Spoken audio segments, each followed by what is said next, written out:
இன்றைக்கி வந்து நம்ம பச்சை பயிரில் இட்லி பண்ணுறது எப்படின்னு பார்ப்போம். அதுக்கு 2 கப்பு, இந்த கப்புட்ட 2 கப்பு பச்சை பயிறு ஊற வச்சுருக்கேன். இதே கப்புட்ட 1 கப்பு ரைஸு, அதாவது புழுங்கல் அரிசி, 3 ஸ்பூனு உளுந்து. இப்போ வந்து இது 3ஐயும் 2 மணி நேரம் ஊற வச்சு சுத்தம் பண்ணி எடுத்து வச்சுருக்கேன். இதை வந்து நம்ம கிரைண்டரில் போட்டு ஆட்டி எடுத்துக்கிடுவோம். இட்லி மாப்பதத்துக்கு ஆட்டி எடுத்துக்கிடுவோம். இப்போ வந்து பச்சை பயிரை ஃபஸ்ட்டில் போடுறேன்.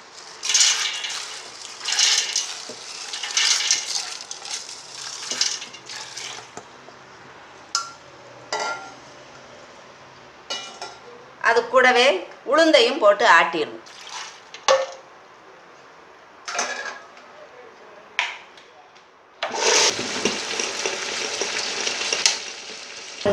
பச்சை பயிரும் உளுந்தும் நல்லா நைஸாக ஆட்டியாச்சு. இப்போ இந்த ஸ்டேஜில் தோண்டிட்டு அதுக்கப்புறம் அரிசியை போடுவோம். பாருங்க, பச்சை பயிரையும் உளுந்தையும் இப்போ ஆட்டி எடுத்தாச்சு. அதுக்கப்புறம் ரைஸ் ஆட்டுவோம். இப்போ ரைஸை போடுவோம்.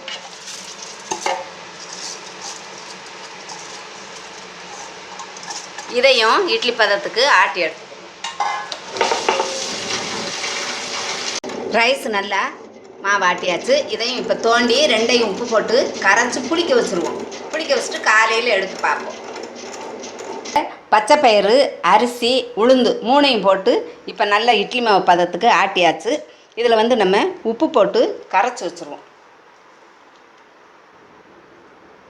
சால்ட் போட்டு கரைச்சி காலையில் எடுத்து இட்லி வைப்போம்.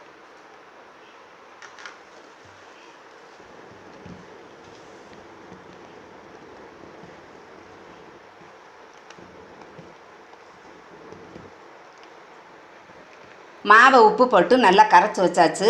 இதை வந்து ஒரு மூடியை போட்டு மூடி வச்சுருவோம். நைட்டு ஃபுல்லாக இருக்கட்டும். காலையில் எடுத்து நம்ம இட்லி பண்ணுவோம். இது வந்து நம்ம காலை டிஃபனுக்கு ரெடி ஆயிரும். நேற்று வந்து நைட்டில் பச்சை பயிரை ஊற வச்சு ஆட்டி மாவாட்டி வச்சுருந்தோம். இப்போ நல்லா புளிச்சிருச்சு. இதை வந்து நம்ம இன்றைக்கி இட்லி பண்ணுவோம். இப்போ வந்து நம்ம இட்லி பண்ணுவோம். எப்படி பண்ணுறதுன்னு காட்டுறேன், பார்த்துக்கோங்க. இப்போ வந்து கொஞ்சம் தண்ணியை இட்லி பாத்திரத்தில் ஊற்றி கொஞ்சம் சூடாகிக்கிட்டு இருக்கு. இப்போ இந்த பாத்திரத்தில் இட்லி தட்டில் மாவு விடுவோம். கொஞ்சம் ஆயில் தடவிக்கிட்டு அதுக்கப்புறம் மாவு ஊற்றுவோம்.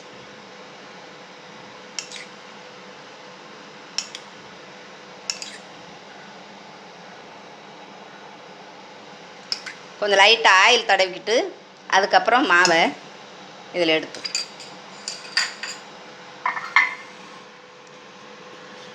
தட்டில் நல்லா ஆயில் தடவிக்கோங்க. முன்னாடியெல்லாம் துணியை வச்சு இட்லி ஊற்றுவோம், இட்லிக்கு மாவு ஊற்றுவோம். இப்போ வந்து நம்ம துணி வேண்டாம். மாவை நல்லா இப்படி கிண்டி விட்டுக்கோங்க. பச்சை பயிர் மாவு, அதனால் இப்படி கிண்டி விட்டுக்கோங்க.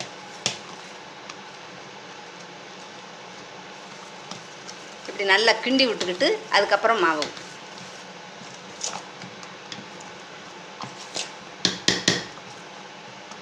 நல்லா இப்படி கிண்டி விட்டுக்கோங்க. ஃபஸ்ட்டு இப்படி கிண்டி விட்டுட்டு அதுக்கப்புறம் இட்லி தட்டில் மாவு கொஞ்சம் கொஞ்சமாக எடுத்து ஊற்றி இட்லி. ரொம்ப ஊற்ற வேண்டாம், ஸ்மால் சைஸாக ஊற்றினா போதும். கொஞ்சம் பாதி பாதி இருக்கிறாப்பில் ஊற்றுங்க. மாவு ரொம்ப விடாதீங்க. இந்த அளவுக்கு மாவு ஊற்றினா போதும். இதே மாதிரி ஒவ்வொரு தட்டுலையும் ஊற்றி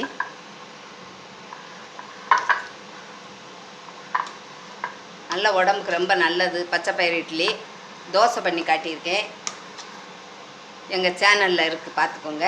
இப்போ வந்து இன்றைக்கி இட்லியை வச்சு காட்டுறேன். இப்போ தட்டெடுத்து இது வாட்ரு வந்து சூடாயிருச்சு. அதுக்கப்புறம் உள்ளே எடுத்து வைங்க. நல்லா ஹீட்டாகவும் தட்டெடுத்து உள்ளே வைங்க. வந்து மூடியை போட்டுருவோம். ஒரு 10 நிமிஷம் நல்லா வேகட்டும். அதுக்கப்புறம் எடுப்போம். 10 நிமிஷம் கழித்து நம்ம திறந்து பார்ப்போம். 10 நிமிஷம் ஆச்சு. இப்போ அவிஞ்சிருக்கோம், இட்லி அவிஞ்சிருக்கோம். இப்போ வந்து நம்ம எடுத்துருவோம். திறந்து பார்ப்போம். ஸ்டவ்வை ஆஃப் பண்ணிடுங்க. திறந்து பார்ப்போம்.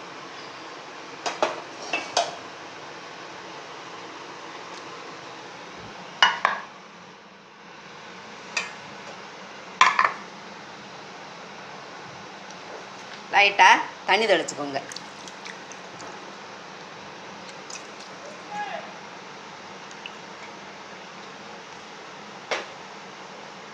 தண்ணி தெளிச்சுட்டு ஒரு ஸ்பூனை கொண்டு எடுக்கணும். ஸ்பூன்கிட்ட லைட்டாக அப்படி கிளச்சி விட்டுக்குவோம்.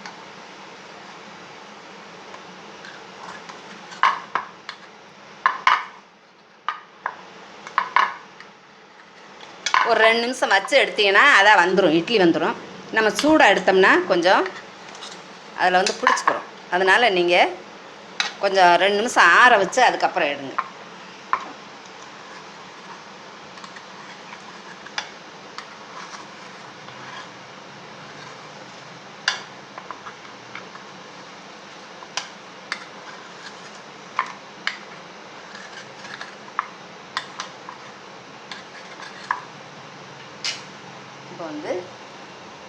இப்போ வந்து நம்மளுக்கு பச்சை பயிறு இட்லி ரெடி ஆயிடுச்சு.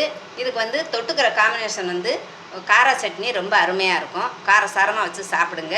இதே மாதிரி நீங்களும் வீட்டில் செய்து சாப்பிட்டு பார்த்துட்டு உங்கள் ஃபீட்பேக்கை எழுதுங்க. நன்றி.